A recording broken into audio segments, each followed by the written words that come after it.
चलिए, आज एक ऐसे सफर पर चलते हैं जो कई लोगों के लिए बहुत पर्सनल और गहरा हो सकता है। टॉपिक है जब दिल बोलना चाहता था पर दिमाग ने रोक दिया। आइए इस अनकही कहानी के हर पहलू को समझते हैं। जरा इस लाइन के बारे में सोचिए, कितना गहरा कॉन्ट्राडिक्शन है इसमें। बाहर से एकदम खामोश, लेकिन अंदर एक ऐसा शोर जो कभी रुकता ही नहीं। ये एक ऐसी उलझन है जिसे बहुत से लोग महसूस करते हैं, पर शायद ही कभी किसी से कह पाते हैं। तो चलिए सबसे पहले बात करते हैं इस अंदर के शोर की। ये दुनिया आखिर है कैसी? ये एक ऐसी जगह है जहां इंसान भीड़ में होकर भी एकदम अकेला महसूस करता है। ऐसा लगता है जैसे वो बस सब कुछ देख रहा है पर उसका हिस्सा नहीं है।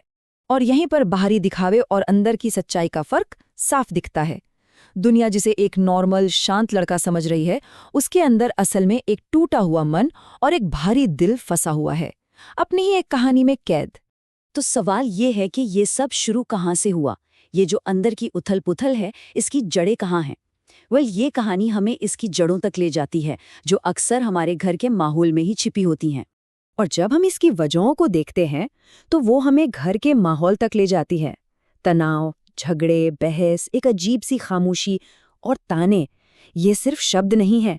ये एक ऐसा माहौल बनाते हैं जो धीरे धीरे एक बच्चे के मन को अंदर से खोखला कर देता है।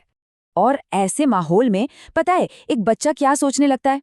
उसके मन में ऐसे सवाल घूमने लगते हैं कि अगर मैंने कुछ कहा तो क्या सब मुझे ही ब्लेम करेंगे? अगर मेरी वजह से माँ दुखी हो गई तो क्या मैं एक बुरा बच्चा हूं? और यहीं से डर और सेल्फ ब्लेम की शुरुआत होती है। और फिर कहानी में एक बहुत बड़ा मोड़ आता है, एक ऐसा पॉइंट जहाँ दिमाग टेक ओवर कर लेता है। वो खुद को बचाने के लिए एक डिफेंस मैकेनिज्म की तरह सब कुछ अपने कंट्रोल में ले लेता है। ये होता कैसे है? ये 3 स्टेप्स में होता है।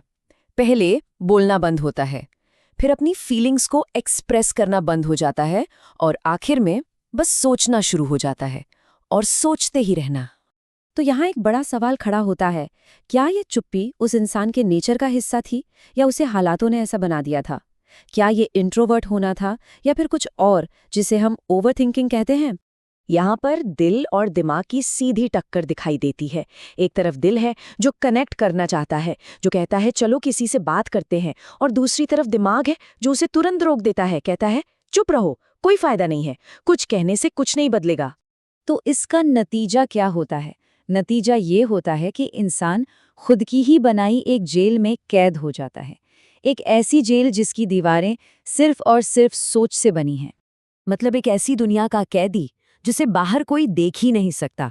उसका पूरा संघर्ष, उसकी पूरी सच्चाई बाहर की दुनिया के लिए इनविजिबल हो जाती है। और कमाल की बात यह है कि इस अंदरूनी तूफान को शुरू करने के लिए किसी बड़ी चीज की जरूरत नहीं होती। किसी की बस एक नज़र, कोई एक शब्द या फिर एक छोटी सी खामोशी भी दिमाग में हजारों कहानियां चलाने के लिए काफी थी। और फिर शुरू होता है वो कभी ना खत्म होने वाला लूप।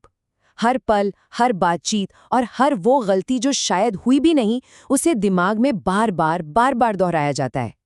ये एक थका देने वाला मेंटल साइकिल है जो उस फंसे होने की फीलिंग को और भी मजबूत कर देता है।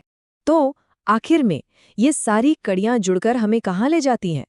वापस बचपन में, जहां से ये सारी गूंजती हुई यादें आ रही हैं जो कभी पूरी तरह से खामोश नहीं होती। तो ये बचपन के घाव हैं क्या?